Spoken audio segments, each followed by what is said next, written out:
शंकर बल प्रदान करते। दुनिया के लोग हंसेंगे शंकर जी पे जल चढ़ाने से क्या होता है? दुनिया के लोग हंसेंगे शंकर जी पर एक लोटा जल चढ़ाने से फल क्या मिलता है? एक लोटे जल की महत्वता क्या होती है? दुनिया के लोग हंसेंगे कि शंकर की आराधना का फल क्या होता है। दुनिया के लोग हंसेंगे कि भगवान शिव की भक्ति का फल क्या होता है। दुनिया के लोग हंसेंगे कि शंकर भगवान पर बेलपत्र चढ़ाने का फल क्या होता है। शंकर भगवान का गुणगान करने का फल क्या है। शिव को एक चावल का दाना शंकर को चढ़ाने का फल क्या है। एक बार मुख से पंचाक्षर मंत्र नमः शिवाय, षडाक्षर मंत्र ओम नमः शिवाय, श्री शिवाय नमस्तुभ्यम बोलने का फल क्या है। ये दुनिया के लोग हंसते हैं, पर जितने लोग हंसते हैं हम उनसे कहते हैं ये इतने जो पत्र यहाँ पर इकट्ठे होते हैं, थोड़े यहाँ रखें, आज पहले दिन यहाँ पर इतने पत्र, ये पत्र अलग। इन पत्रों को कभी मौका मिले और जिसके मन में संशय हो, जिसके मन में संशय हो कि शंकर करता क्या है, उसको एक बार इन पत्रों में कहीं ना कहीं इनका मोबाइल नंबर भी रहता है, इनका एड्रेस भी रहता है, तो उसको पढ़ा करो कि इन पत्रों से हमको ये मालूम पड़ता है कि शिव करता क्या है। देवता देते हैं पल्ला झाड़ कर और महादेव देते हैं छप्पर फाड़ कर। मेरा शंकर कभी कम नहीं देता, मेरा वो घड़दानी देता है तो छप्पर फाड़ कर देता है। चोर चोरी करने के लिए शिव जी के मंदिर में जाता है, अपना कपड़ा जलाकर उजाला कर कर चोरी का सामान ढूंढता है। शिव कृपा कर कर उसको कुबेर बना देते हैं। जो कुबेर की कुर्सी पर बैठा वो वही चोर है जो शंकर के मंदिर में चोरी करने गया था, पर शिव ने कृपा कर, वो घड़ी ने कृपा कर।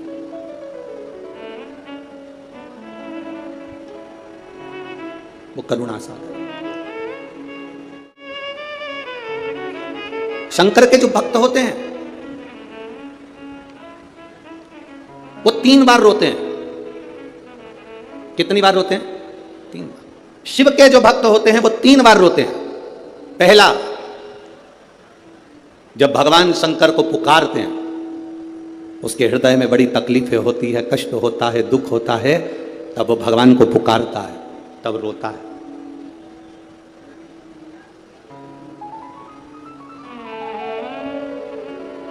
शिव के भक्त 3 बार रोते हैं। पहला, जब वो बाबा को पुकारता है दुख की घड़ी में, कष्ट की घड़ी में, तकलीफ की घड़ी में, तब वो बाबा को पुकारता है, तब रोता है। दूसरी बार, शिव का भक्त जब बाबा नहीं सुनते, बाबा नहीं आते, उसका दुख जब समाप्त नहीं होता और भगवान जब आते नहीं, उसका दुख जाता नहीं, शंकर का भक्त फिर रोता है। शिव के भक्त 3 बार रोते हैं। एक बार भगवान को पुकारते हैं तब, दूसरा भगवान नहीं आता तब, और तीसरी बार शंकर के भक्त तब रोते हैं जब भगवान मिल जाते हैं और उसका कार्य जब पूर्ण हो जाता है, तब भी वो रोता है, तब भी रोता है।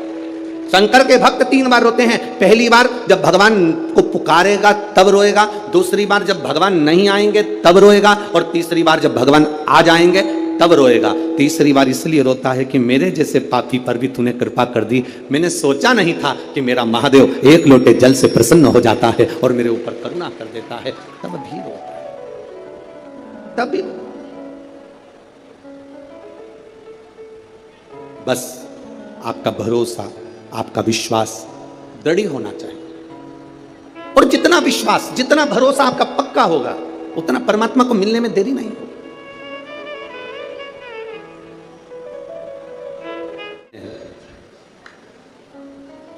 पार्वती जी को दूसरा वर देवादिदेव महादेव दिया। एक वर दिया व्रत, नियम, साधना, तपस्या, तप करने वालों को शिव और शक्ति बल देते। दूसरा वर देवादिदेव महादेव माता पार्वती जी को दे। पार्वती, और देखो, बिना बल के, बिना अगर कोई तप साधना अगर कोई करे और भगवान शिव की कृपा ना हो, माता रानी की, स्वयं माता पार्वती की दया ना हो, तो कोई व्रत किसी का सफल नहीं होता।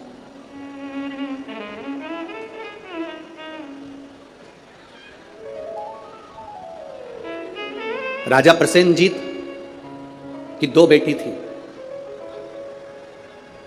एक का नाम था नेनुका और दूसरे का नाम था रेणुका। कितनी बेटियां? जम के बोलो जरा। 2। पहली का नाम क्या है? नेनुका, ना, एन, नेनुका पहली का नाम, और दूसरी का रेणुका, आर।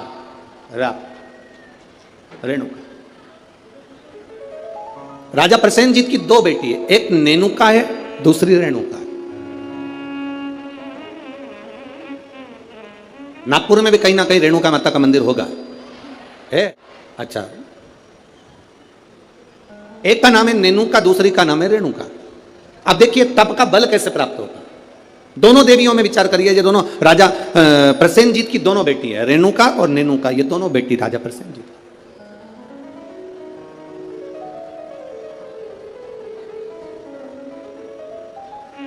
प्रथम नेनुका का जन्म हुआ, और नेनुका का जब जन्म हुआ तब नेनुका उस जन्म को पाने के बाद में अपने राजसी कार्य में अपने पिता के साथ में रहने लगी, कार्य करने लगी। दूसरे नंबर पर आई है रेणुका। रेणुका का जब से जन्म हुआ, जब से रेणुका जन्मी, उस दिन से उसने केवल अपनी मां रेणु से एक बात सीख ली कि जो कुछ मिलेगा वो अपने कर्म से मिलेगा, जो कुछ मिलेगा वो अपनी मेहनत से मिलेगा।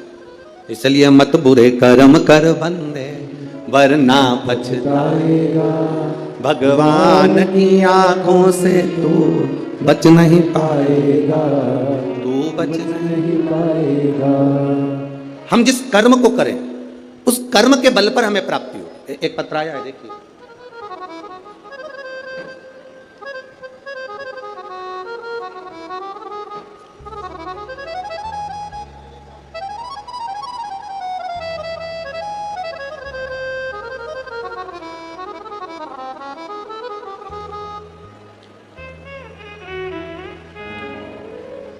मैं पूनम लाला सेलोकर, गंगाबाग पारड़ी,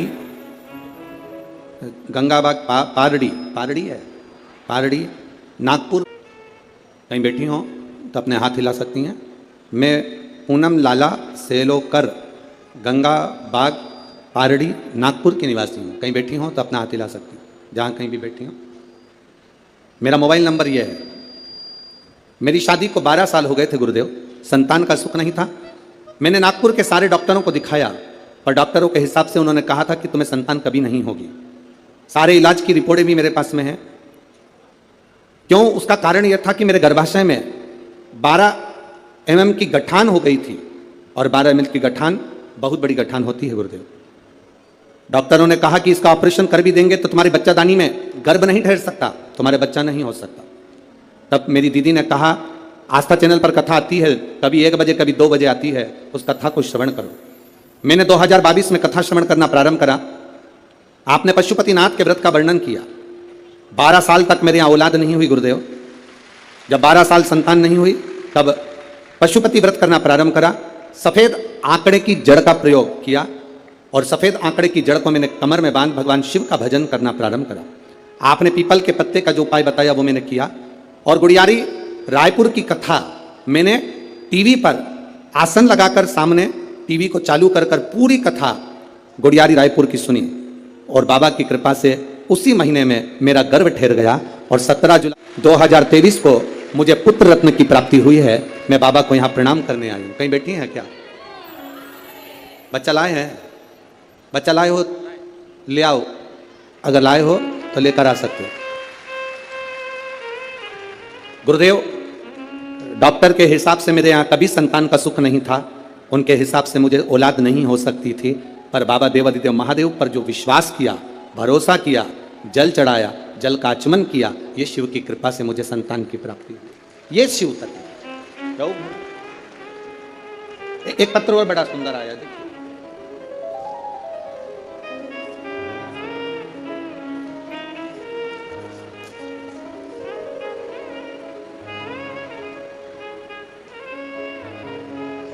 मैं दीपा निखिल कनाटे, शांतिनगर, कावलापेट है, कावलेपेट। अरे तुम समझ गए ना? हाँ बस ठीक है। नागपुर मेरा प्लाट नंबर 143। बहुत जोरदार। कहीं बैठी हैं? कहीं बैठी हो तो हाथ हिला सकती हैं। कहीं पर बैठी हो तो हाथ हिला सकती हैं। मैं दीपा निखिल, कनाटे, शांति नगर, समझ जाओ, ठीक है। हाँ, कावलापेट, नागपुर, मेरा प्लाट नंबर 143। गुरुदेव, मैं बाबा का क्या गुणगान करूं, मेरी शादी को कई साल निकल गए, संतान का सुख नहीं था गुरुदेव। 6 साल तो मैं जहां कोई कहता था वहां चली जाती, गोदी भरवा कर लियाती, कोई नारियल डाल डाल कर गोदी में इतने सारे नारियल इकट्ठे हो गए कि एक बार विसर्जन करना पड़ा गुरुदेव, फिर भी संतान का सुख नहीं हुआ। ऐसा कोई दरवाजा नहीं था जिस दरवाजे पर मैं नहीं गई, पर मुझे संतान का सुख नहीं हुआ गुरुदेव। टेस्ट पे भी करवाया, वो भी सफल नहीं हुआ, संतान का सुख नहीं हुआ। किसी ने कहा एक काम करो, पशुपतिनाथ का व्रत करो, शिव जी को जल चढ़ाकर एक बेलपत्र खाओ और जल का आचमन करो। गुरुदेव, बाबा का मैं क्या वर्णन करूं, पशुपतिनाथ का व्रत किया और बाबा की कृपा से तब भी मेरा गर्भ नहीं ठहरा। मेरे 5 व्रत पूरे हो गए, जब गर्भ नहीं ठहरा तो मैंने बाबा से प्रार्थना करी, बाबा तू सबकी सुनता है। वो सियोर वाला महाराज व्यासपीठ पर बोलकर कहता है तू 3 महीने में सुनता है, फिर मेरी क्यों नहीं सुना। बाबा, मैं मंदिर से आ रही थी तो किसी एक महिला ने कहा कि तू एक काम करा कर, मंदिर में पोछा झाड़ू कर लिया कर। मैं मंदिर में सफाई करने लगी, झाड़ू लगाने लगी, पोछा लगाने लगी, मंदिर की बाल्टी में पानी भरकर रख देती, पूरे मंदिर को साफ करती। बाबा की कृपा का मैं क्या गुणगान करूं, केवल 1.5 महीना बीता और मेरा गर्भ ठहर गया। अब गर्भ ठहर गया गुरुदेव, डॉक्टर को जांच कराई तो उसने कहा कि तुम्हारा गर्भ में बच्चा है। अब डॉक्टर ने जांच कर कर कहा कि गर्भ में बच्चा है। बच्चा मेरे गर्भ में रहा 1 महीना, 2 महीना, 3 महीना, 4 महीना बीतता चले गया। 4थे महीने में मुझे कष्ट बहुत हुआ। जब कष्ट बहुत ज्यादा हुआ तब डॉक्टर को दिखाया तो उसने कहा तुम्हारे गर्भाशय में एक बच्चा है और कोई एक गोला सा दिख रहा है, ऐसा लगता है कि कोई गांठ पड़ी हुई है। तब मुझे भय लगा और मैंने तुरंत गीता प्रेस गोरखपुर की शिव महापुराण की पुस्तक बुलवाई, पढ़ना चालू करा। मेरा 5वां महीना निकला, डॉक्टर कहते रहे तुम्हारे गर्भ में एक बच्चा है और एक गांठ पड़ी हुई है। 6ठा महीना पूर्ण हुआ, 7वां महीना पूरा हुआ, धीरे धीरे करते 9वां महीना हुआ, कथा पढ़ती रही, भोलेनाथ का भरोसा करती रही। अब मेरा डिलीवरी का टाइम आया, डॉक्टर ने कह दिया तुम्हारे शरीर में प्लेटलेट कम है तो तुम्हारा साधारण सा नॉर्मल डिलीवरी नहीं हो सकती, अब ऑपरेशन से बच्चा हो। जानकर मैं बड़ी दुखी हो गई, अब करे तो करे क्या। डॉक्टर के अनुसार तुम्हारे गर्भ में एक बच्चा है और एक गांठ है तो बड़ी सावधानी से बच्चे को जन्म देना पड़ेगा। तब क्या कहूं गुरुदेव, बाबा तो बाबा है। आप कहते हो भगवान देता है पल्ला झाड़कर, महादेव देता है चप्पर फाड़कर। बाबा ने मुझे 2 संतान प्रदान कर दी। जो डॉक्टर कहता था केवल एक गठान है, वो 2 संतान दिए। मैं दोनों बच्चों को लेकर यहां आई हूं गुरुदेव, आपका आशीर्वाद मिले। कहीं बैठी हैं, दोनों बच्चों को लेकर जो आई हैं, कहीं बैठी हो तो हाथ हिला सकती है जहां कहीं बैठी हो, और अगर बैठी हो तो अपने दोनों बच्चों को लेकर व्यासपीठ के पास में आ सकती हैं। मैं दीपा निखिल, कनाटे, शांति नगर, ठीक है, कावलापेट, नागपुर, मेरा प्लाट नंबर 143। श्री शिवाय नमस्ते। ये शिव तत्व है, ओ घड़ी है शंभु, फिर कालदर्शी है। अरे महाराज, अरे लुटा दिया भंडार,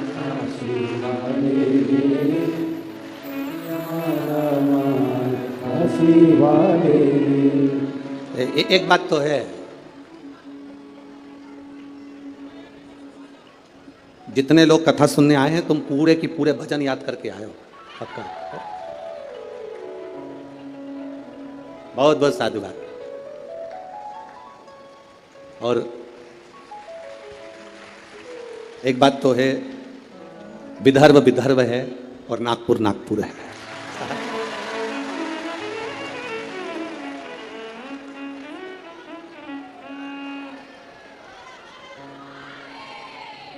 तुम सब नागपुर के संतरे से कम, पक्का। संतों की धरा है नागपुर, शिव तत्व की प्राप्ति। महाराज ओ घड़ी है। 2 बेटियां हैं राजा की, प्रसेनजीत की 2 बेटियां, एक नेनुका है तो दूसरी रेणुका। नेनुका अपने राज परिवार में, अपने राजघराने में सुख से आनंद से रह रही है, आनंद से रह रही है। और रेणुका जिसके अंदर भाव शुद्ध है, जिसके अंदर भाव की शुद्ध, जिसके अंदर आनंद की शुद्ध, वो रेणुका है। दोनों में भाव की शुद्धता।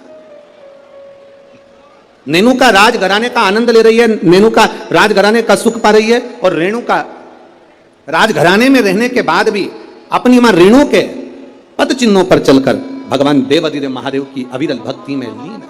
अविरल भक्ति।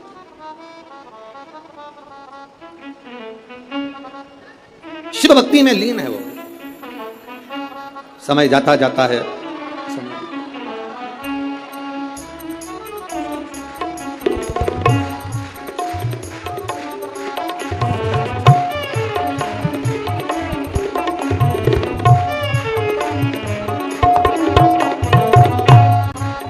अब रोइए नहीं, खुश होइए। बाबा ने झोली भर दी ना तो रोना नहीं है, अब तो खुश होना। आप भी मत रो।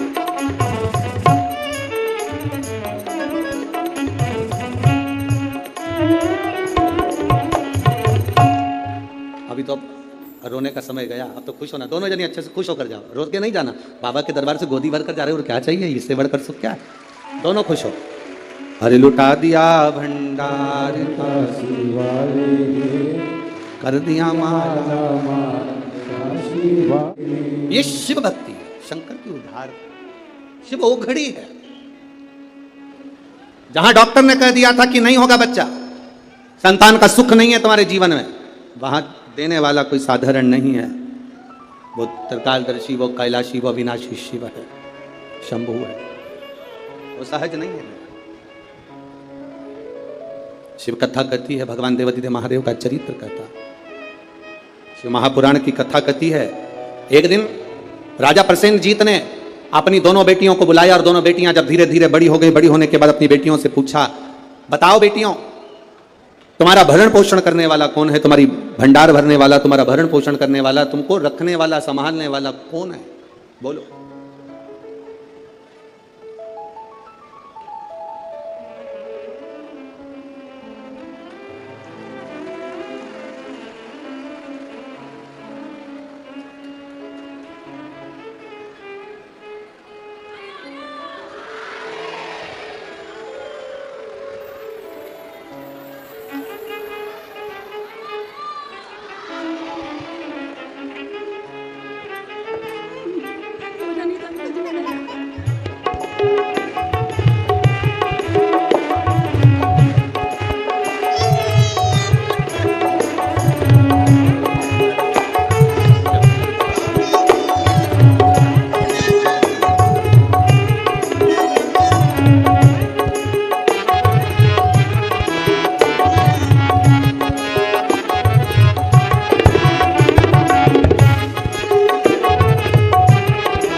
ये वही है जिसको कहा गया था कि गठान है, और बाबा की कृपा से एक नहीं, जब देता है तो छप्पर फाड़ कर देता है। ये शिव तत्व है,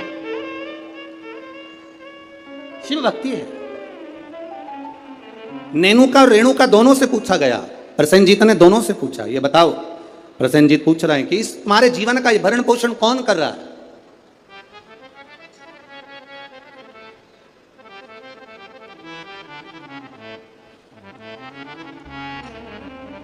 नेनुका ने कहा, पिताजी मेरे जीवन का भरण पोषण आप कर रहे हो, मेरे जीवन को चलाने वाले आप हो, भरण पोषण करने वाले आप हो। अब राजा प्रसेनजीत ने अपनी बेटी रेणुका से पूछा, रेणुका तू बता कि ये भरण पोषण तेरा कौन कर रहा है। रेणुका कहती है, पिताजी ये तो सब जो कर रहे हैं वो भोलेनाथ कर रहे हैं, जो लिखा ललाट पर वो मिल रहा है, जो लिखा, जो ललाट पर लिख दिया वो मुझे मिल रहा। दुख लिखा, सुख लिखा, अच्छा लिखा, बुरा लिखा, जो उसने लिखा वो मुझे मिल रहा। जो लिखा ललाट पर वो मुझे मिला।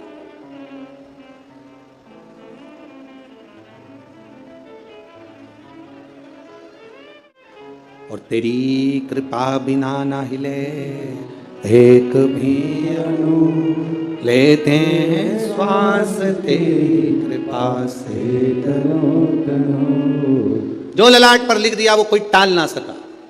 हाँ, ललाट पर लिखा हुआ अगर कोई टाल सकता है तो केवल एक है, वो देव अधिदेव महादेव है, वो टाल सकता है। एक पत्र आया है, देखिए उस पत्र में उसने लिखा, मैं दीपिका अविनाश ठाकुर रामटेक से हूं। कहीं बैठी हैं? बैठी हो तो हाथ हिला सकती हैं। आप ही हैं? दोनों हाथ हिला दो एक बार। हाँ, श्री शिवाय नमस्तुभ्यम। मैं दीपिका अविनाश ठाकुर रामटेक से हूं। मेरे बाबा के 3 अनुभव मैं बताना चाहती हूं। गुरुदेव मैं क्या वर्णन करूं। मेरी मामी को जो रजनीबेस रामटेक में हैं, उनको कैंसर हो गया और कैंसर होने के बाद में उनका नागपुर में इलाज चला। नागपुर से इलाज कराने के बाद उनको दिल्ली ले गए। दिल्ली ले गए तभी भी उनका कैंसर ठीक होने को नहीं। गुरुदेव अब करें तो करें क्या? तब बाबा देवादिदेव महादेव पर विश्वास रखकर दिल्ली से दिखाने के बाद में वो ऑपरेशन का बोले पर हम उनको लेकर आए और गुरुदेव शिवजी पे चढ़ी हुई बेलपत्र उनको खाने के लिए देने लगे। शंकर पर चढ़ा हुआ जल उनको पीने के लिए देने लगे। मैं बाबा का क्या गुणगान करूं गुरुदेव। आज बाबा की कृपा से जो मेरी मामी जी को कैंसर हो गया था वो पूर्ण तरह से ठीक है, इसलिए मैं बाबा को यहां नमन करने के लिए। आराम है बाबू? दोनों हाथ हिला दो एक बार। श्री शिवाय नमस्तुभ्यम। गुरुदेव शिव कृपा इसी को कहते हैं। गुरुदेव बाबा जब देता है तो साधारण नहीं देता बाबा। गुरुजी आप कहते हो कि सारी समस्या का एक लोटा जल है हल, पर निवेदन करूं गुरुदेव बेलपत्री में भी वो बल है कि साधारण व्यक्ति उस बेलपत्र को समझ नहीं सकता। ये शिव तत्व की प्राप्ति। बैठिए बहन। शिव की वो क्या दे रहा है, क्या कर रहा है, ये उसके ऊपर निर्भर है। नागपुर वालों आप लोगों को मौका मिला है 5 दिन